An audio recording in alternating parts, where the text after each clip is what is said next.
Hello guys, good day. For today, I gonna make lugaw. Simulan po natin. A little butter. First, ginaan. Si baka masunog.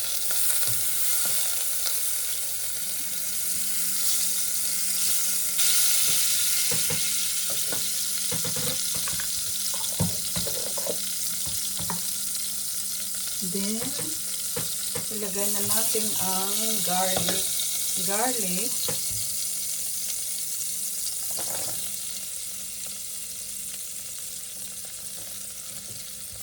Sabay-sabay. And onions.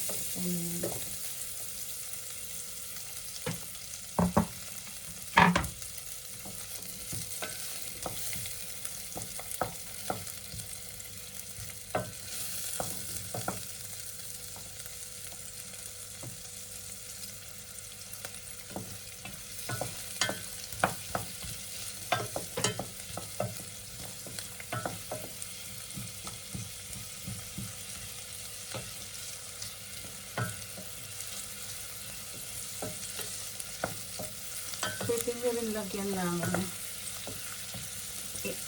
ginger. Kung hindi ako makagawa ng ginger, pwede rin wala. Then, saka na natin ilagay ang lugas na rice.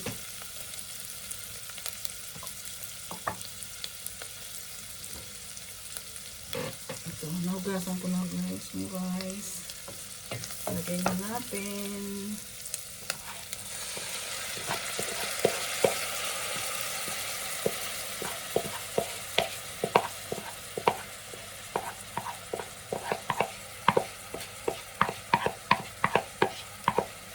Simutin. Huwag mag-aksaya.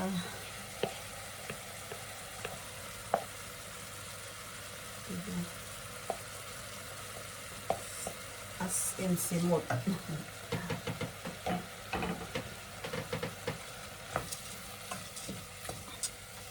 Then, saka haluin.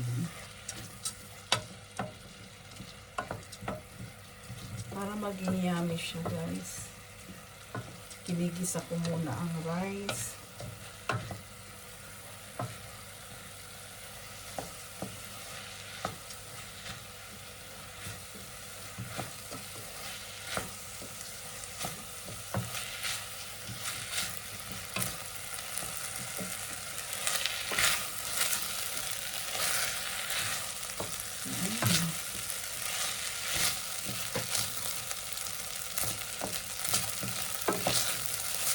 Saka lagyan na natin ng mainit na tubig.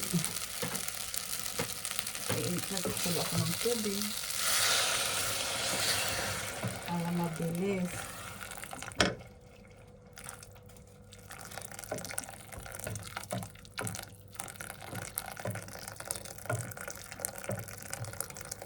Pinakulo ang tubig ko to guys. Warm water.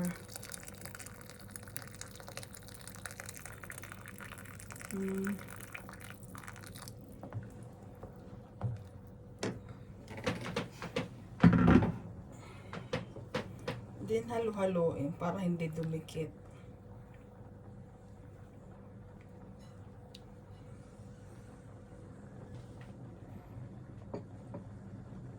Lagay na natin ang salt. Ito muna.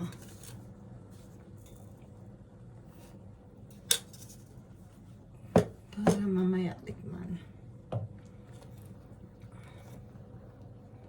Diba guys, kumukulo na.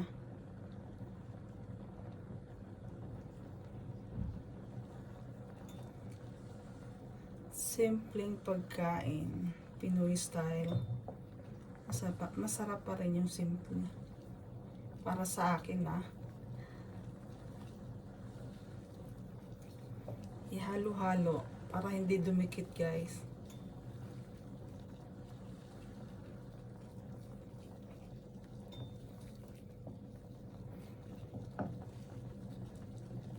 Pwede na natin lagyan ng pepper, sword pepper.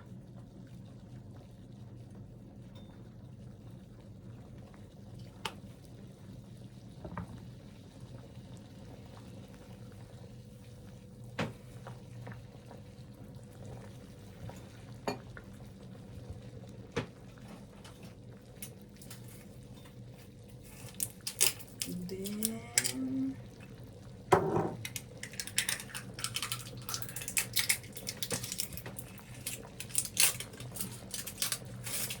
sorry guys.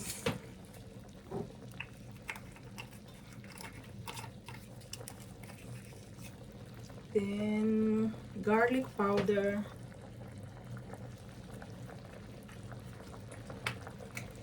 Mas masarap ang hindi pwedeng i-direct para hindi manigas.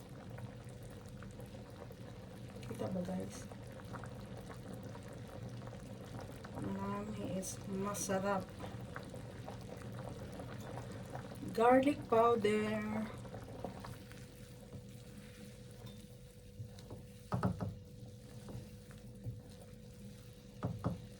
Dagdagan pa natin guys.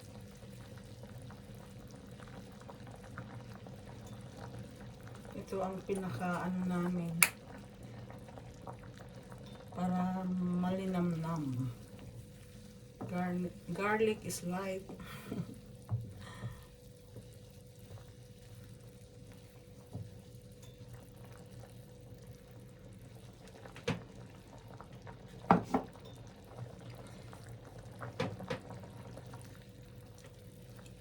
Ihalo-halo lang guys with fillings para yummy.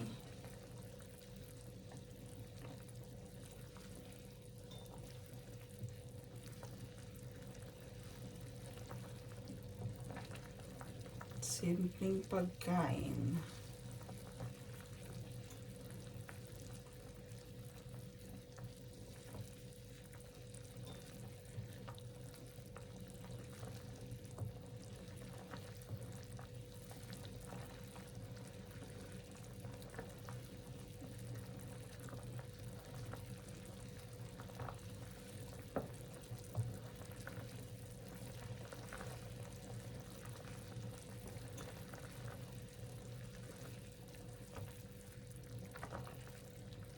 Malamig kaya nag-decide akong gumawa ng lugaw na naman guys. Namiss ko to. Parang itong taong hindi pa ako gumagawa kaya tama lang, hindi puro karne. Tsaka malamig ang panahon, bagay na bagay.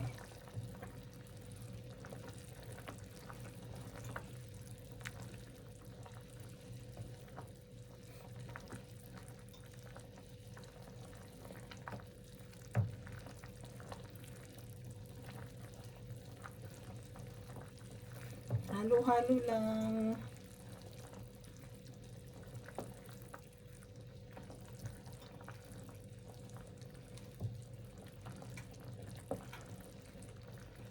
Para hindi dumikit yung lalim niya.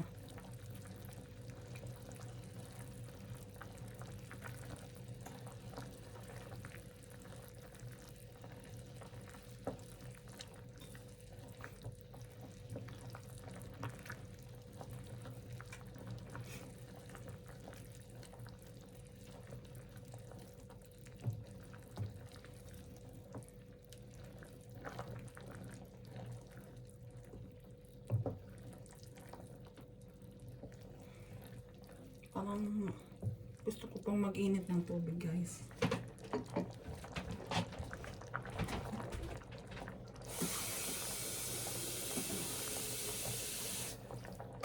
Sorry, maingay.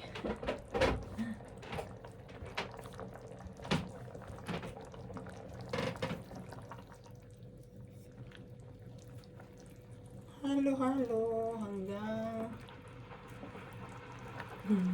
maingay yung ano. Guys, hindi kasi ako marunong pa mag-editing. Talagang ano to, walang daya.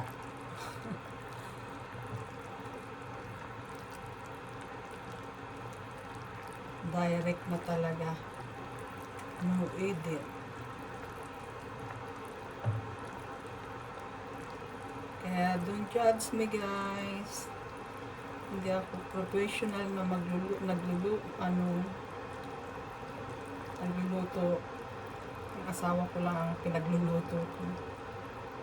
And my family. At saka hindi rin ako professional sa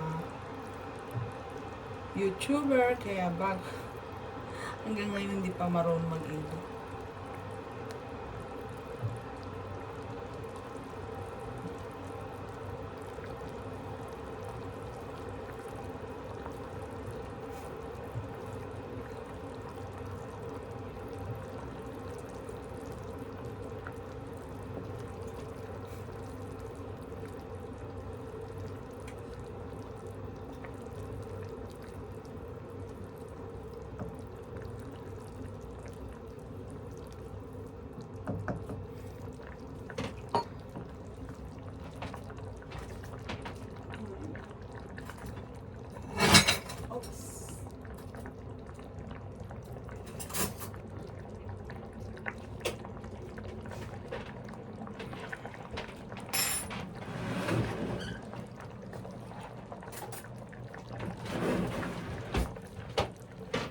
Dagdagan pa natin ng water.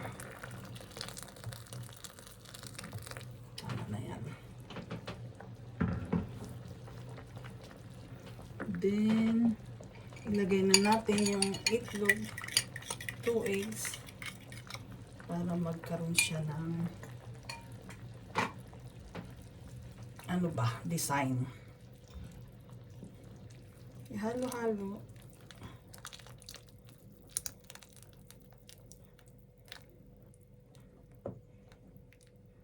Diba guys?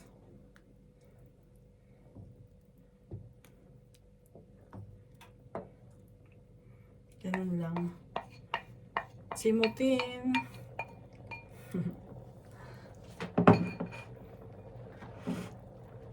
Then, lagay na natin ang leftover na vegetable.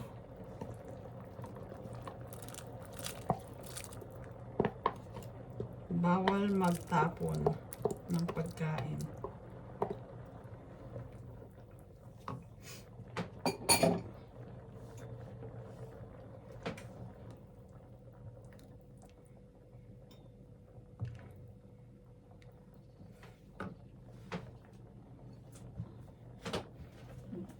Ito lang guys.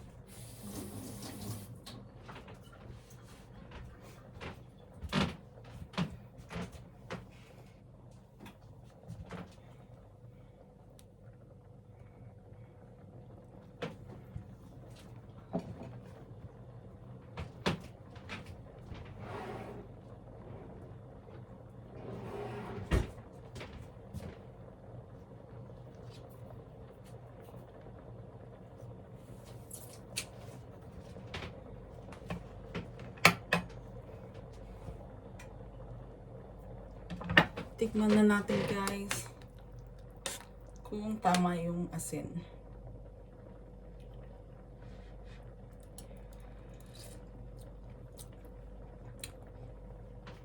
A little salt. Konting salt pa. Kasi si asawa mahilig sa salt, pero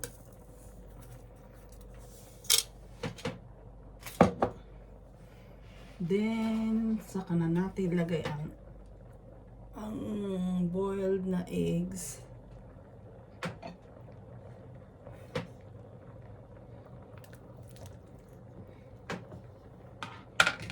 Luto na yan guys.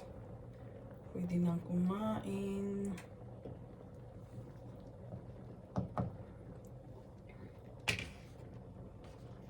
Then, saka lagyan ng fresh spring onion. Kita ba guys? Design.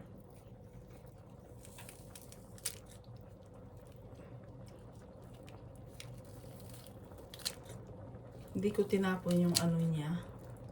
Lagyan ko ng tubig tapos tumubo ulit. Ito yung natira nung nag-marinate kami ng smoked meat. Ang birthday ni asawa. Ganun lang guys. Thank you for watching. Have a great day and bless everyone. Thank you. Bye bye. God bless.